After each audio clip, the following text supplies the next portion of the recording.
Top Muay Thai Kabilan Jelivan.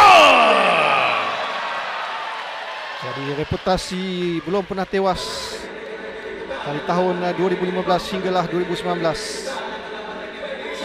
Kabilan Jelivan menjadi antara pemata baru dalam sukan Muay Thai negara yang akan cuba melebarkan rekod kemenangan yang lebih besar. Tetapi lawan yang bakal dihadapinya bukan carang-carang petarung.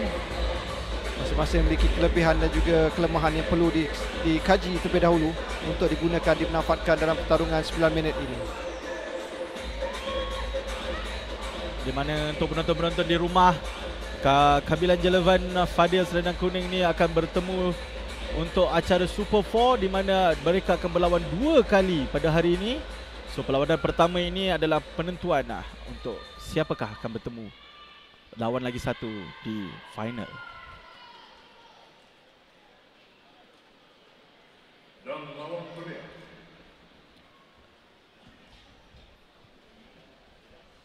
Usia 25 tahun dengan ketinggian 171 cm. Dia memiliki kelebihan jangkauan berbanding lawannya, Fadil Selendang Kuning, petarung dari Kelantan. Usia 27 tahun dengan ketinggian 164 cm. mewakili kelab Selendang Kuning Muay Thai. Berikan tepukan kepada Fadil Ikhwa.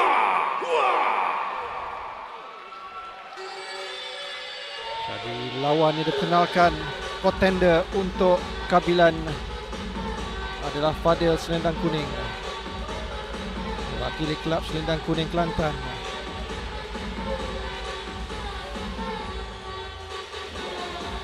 Lawan Kabilan pada hari ini boleh tahan kuatnya juga, menempa nama di Muay Thai Kelantan, di mana seorang yang selalu memenang perlawanannya dengan keputusan KO.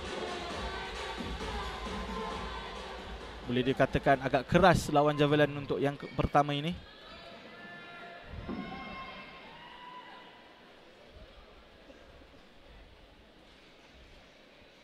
Adalah antara peserta yang cukup liat untuk ditumbangkan. Apakah Bilan mampu untuk menumpaskan lawan dia sekaligus mengekalkan rekod tanpa kalahnya sekian lama yang dipertaruhkan pada perlawanan bout yang kedua Super 4 ini.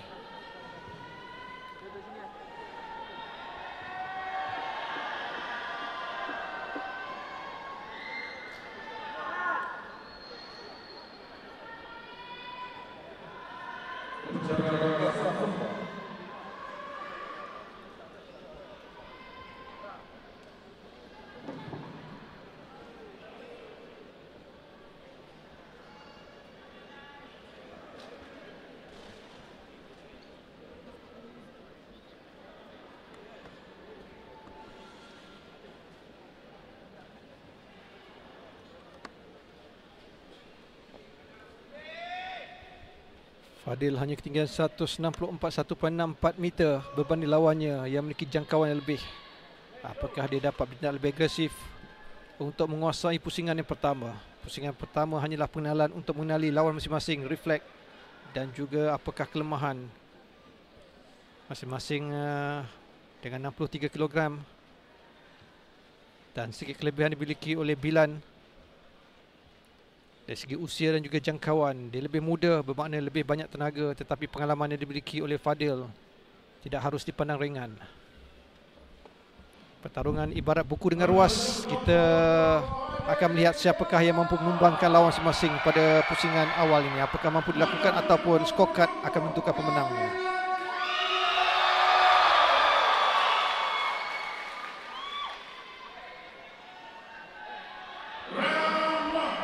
Jadi ayuh pusingan yang pertama, 3 minit pertama. Di corner Kabilan Javilan sebentar tadi, ayah kepada Jojo Ghazali.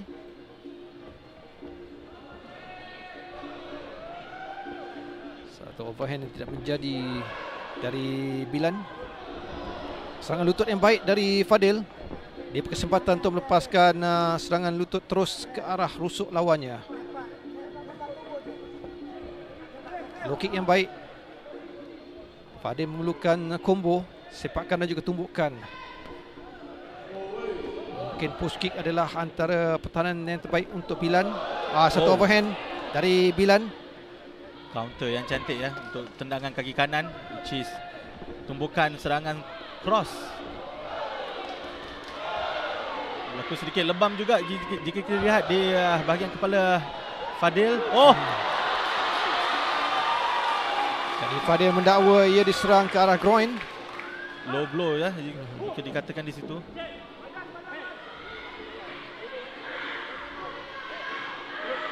Dia mengatakan sesuatu kepada pengadil, mengharapkan ada amaran diberikan kepada Bilan kerana dia mendakwa serangan low blow yang dilakukan oleh lawannya. Ya. Mungkin sedikit lari bahagian groin guard tu ataupun dipanggil kacak.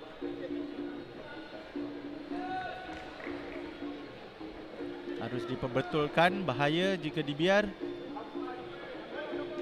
untuk melindungi lawan daripada terjadinya kecederaan yang teruk. Biarpun berlapik tapi senak juga kalau kena serangan form itu. Betul. Mungkin lihat 2 minit akan diberikan untuk memperbetulkan kacak tersebut. Kerana bagi saya keselamatan itu lebih penting. Mungkin kita boleh lihat sedikit playback. Di bahagian situ ya.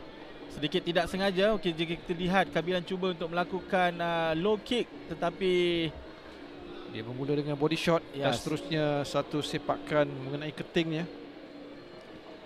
Kita lihat dari serentak dengan serangan push kick tersebut menyebabkan Kabilan punya tendangan tersasar di bahagian tengah. Apa yang boleh saya katakan, lawan ni agak keras pada Kabilan juga, tetapi saya lihat Kabilan sangat-sangat tenang. Jika kita lihat dari segi pengalaman, Fadil lebih berpengalaman daripada Kabilan. And kita dapat lihat Kabilan dapat kontrol ataupun mengawal lawannya yang lebih berpengalaman. Antara kemenangan bergaya Fadil adalah ketika menewaskan Aiman Pining di keputusan TKO apabila melakukan satu serangan siku menyebabkan lawannya tidak dapat meneruskan pertarungan. Jika kita lihat, itulah sebab mungkin Kabilan banyak memain dari segi range jauh untuk tidak mengelak daripada dia siku. Kawalan siku jika kita lihat dilakukan oleh Kabilan. Dia lebih agresif dalam kedudukan ini, mengharapkan Fadil kehilangan arah tuju untuk melakukan serangan, baik tendangannya ataupun tumbukan dari Bilan. Jika kita lihat petarung-petarung daripada Fadil elbow tadi sekali lagi memberi kesempatan keadaan guard yang terbuka dari Bilan untuk melepaskan satu back fist.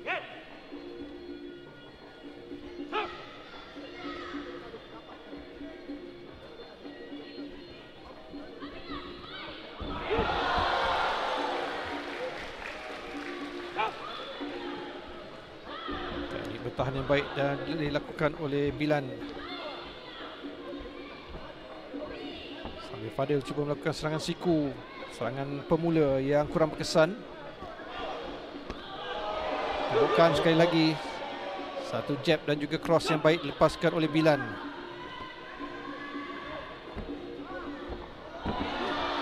Nampak di sini Fadil banyak cuba ingin melakukan clinch ya. Apa yang saya kagum dengan camp rentak Muay Thai ni, walaupun mereka adalah Muay Thai gym, tapi diorang sangat mementingkan boxing mereka. Kerana itu adalah punca setup daripada apa-apa combo saja pun. Jika kita lihat tadi, daripada tumbuk Kabilan pergi ke elbow, daripada tumbuk Kabilan pergi ke low kick. So kemenangan-kemenangan Jojo juga jika kita lihat sebelum ni banyak dengan hasil tumbukan. So dekat sini boleh membuka mata-mata kepada peserta-peserta Muay Thai juga yang lain, di mana seharusnya tidak meninggalkan tumbukan tu kerana dia adalah one of the art of 8 limb Muay Thai tersebut. Dan tumbukan lebih pantas berbanding sepakan, lebih efektif untuk mereka yang memiliki kemampuan melakukan tumbukan yang padu dan juga berkesan. Jika kita lihat Fadil cuba melakukan tendangan pada mid section, mungkin untuk cuba menghilangkan angin Kabilan. Tapi apa yang saya fahamkan, rentak Muay Thai Ji memang kalau kata diorang buat road work hari-hari 20 km tu wajib. Pagi 20 km, petang 20 km. So kita tak terkejutlah jika kita lihat Kabilan agresif seperti round pertama tadi, di mana dia boleh lagi dan masih lagi agresif pada round kedua. Tengok, jika kita lihat Kabilan masih lagi fresh. Sebahagian daripada pengunjung di Stadium Titiwangsa yang ingin melihat siapakah yang akan bergelar juara Super 4 di penghujung persaingan nanti.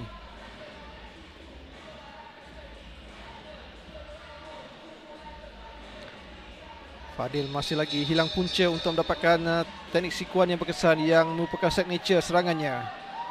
Tindakan bijak dari Bilan untuk sentiasa memeriksa tahun keadaan jarak untuk mengelak dari kelebihan yang dimiliki oleh Fadil digunakan dalam perlawanan ini. Pusingan kedua telah pun dimulakan. Betul kata Rasdi sebentar tadi, tiada cubaan Kabilan untuk membiarkan Fadil berada di dalam keadaan clinch. Kick yang baik dari Bilan, counter yang baik juga dari Fadil, tetapi pantas tumbuhkan recounter dari Bilan. Satu uppercut yang baik dari Bilan. Fadil dalam keadaan geram, dia mula hilang kesabarannya. Dia harus mengawal kesabaran itu kerana tindakan terburu-buru akan memberikan kelebihan untuk lawan mengambil kesempatan.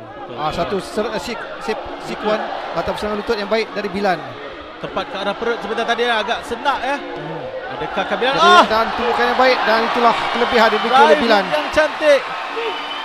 Satu knockout yang menjadi dilakukan oleh Bilan. Adakah Fadil dapat meneruskan perlawanan? Keras sungguh Fadil. Cuba lutut lagi. Flying knee yang baik dari Bilan. Dia cuba memberi kesempatan untuk tidak memberikan ruang rehat kepada Fadil untuk mengembalikan prestasinya. Itu yang diperkatakan tadi. Kabilan boleh lagi melakukan serangan yang betul-betul kerana stamina yang ada.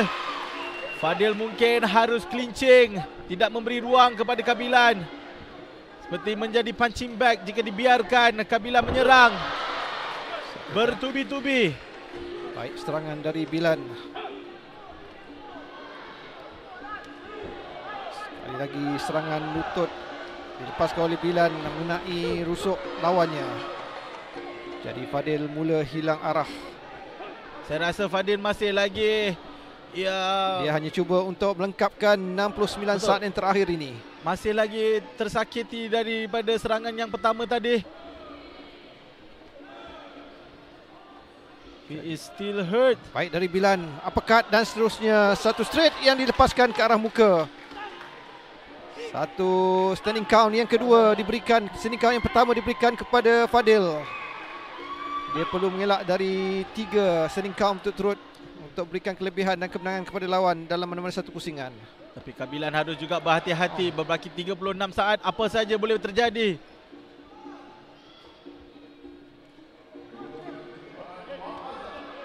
Fadil cukup lihat untuk ditumpangkan. Dia cuba untuk menggunakan peluang ini, meneruskan 3 minit terakhir sebagai peluang terakhir bagi mengubah keputusan pusingan yang kedua yang memihak kepada lawannya. Kita lihat masih berpisah elbow siku Fadil. Dan seterusnya tumbukan dilepaskan oleh Bilan. Dia lebih bersedia apabila berada di poket. Berbaki lebih 20 saat. Tamat sudah pada round kedua. Jadi pusingan kedua dimiliki oleh Bilan. Pusingan ke pertama agak seimbang. Sedikit kelebihan untuk Bilan di pusingan yang kedua. Agak merisaukannya jika kita lihat Kabilan eksplosif pada round kedua seperti sebentar tadi. Mungkin cubaan untuk mendapatkan KO. Ini tumbukan tangan kanan yang membuat Fadil terjatuh. Serangan lutut yang memberikan kesan sebelum ini. Dan dia bijak menjatuhkan lawannya dengan melakukan serangan demi serangan. Itulah serangan lutut yang memberikan kesan kepada Fadil. Ya, mungkin itu adalah punca daripada KO ini. Kerana lutut tu sangat-sangat tepat jika kita lihat.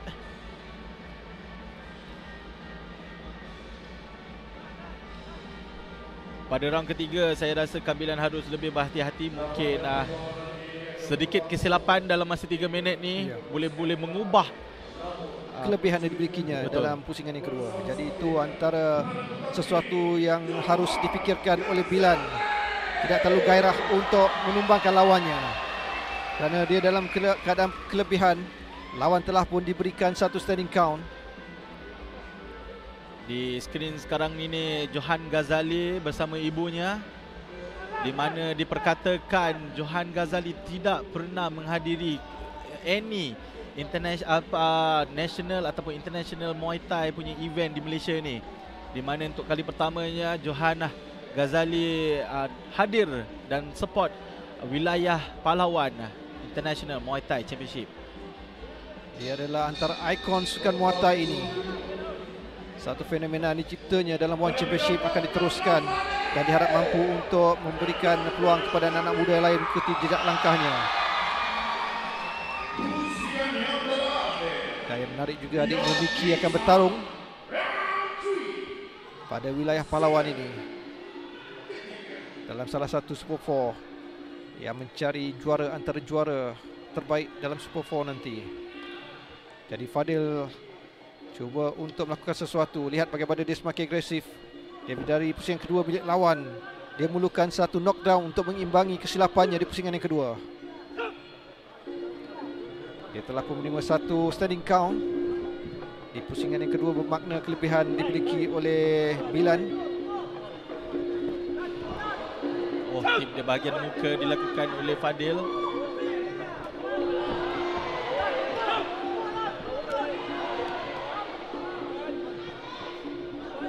Bilan seharusnya melakukan guard, tidak memberikan tangannya ke bawah. Dia akan memberikan kelebihan untuk Fadil melancarkan serangan balas. Cubaan clinch.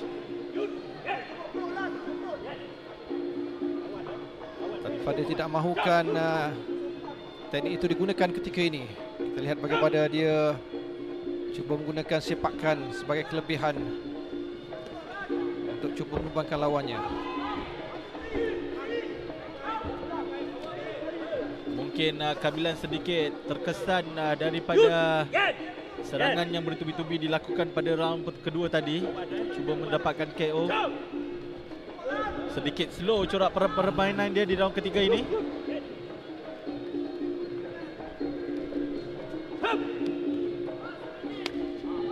Jadi 64 saat terakhir untuk Fadil Selendang Kuning untuk mengubah keputusan, kerana secara teknikalnya dia dalam keadaan ketinggalan ketika ini.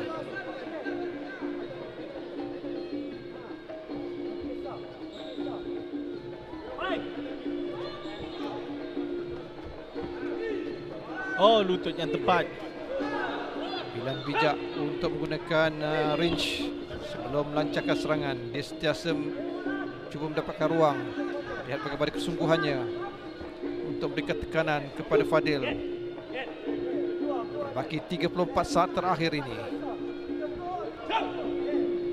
Dia sempat meninjau ke arah skrin untuk melihat masa yang dimilikinya sekarang untuk mempertahankan kedudukan pusingan yang kedua, memberi kelebihan untuk Kabilan Jelivan.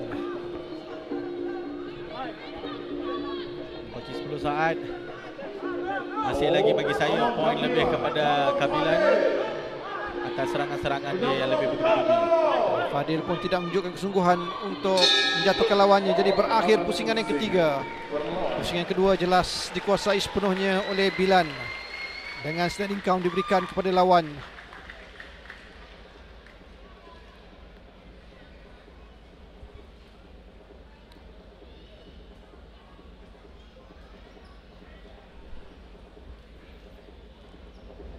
Untuk penonton-penonton yang di rumah yang sedang melihat ataupun menonton live daripada wilayah pahlawan Muay Thai Championship ni, perlawanan ini akan berakhir daripada sehingga bout yang ketiga, iaitu Super 4. Nazmi the Dancing Boy akan berlawan dengan Aiman Kuda Putih. Dengan ini pengadilan memberikan kemenangan kepada sudut merah. Sudut merah. Kita menyaksikan bagaimana Kabilan Jilivan dinobatkan sebagai pemenang untuk bout ketiga Super 4 yang pertama. Jadi dia akan menanti 3 lagi peserta dalam Super 4. Jadi tuan-tuan dan puan, Kabilan akan masuk ke final. Kabilan sudah pun menempah namanya untuk sesi final Super 4 pada co-main event pada malam ini.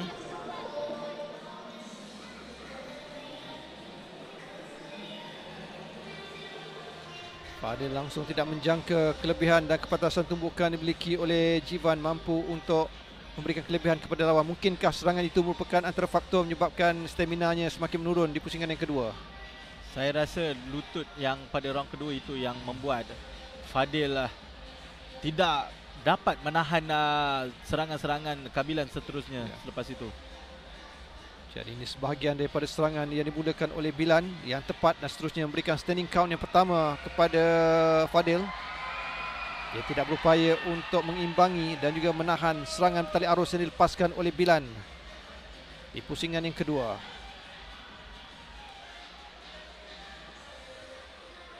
Jika kita lihat Fadil agak keras juga walaupun diserang bertalu-talu. Segala serangan-serangan Kabilan tepat, tapi dia masih lagi berdiri meneruskan perlawanan hingga round yang ketiga.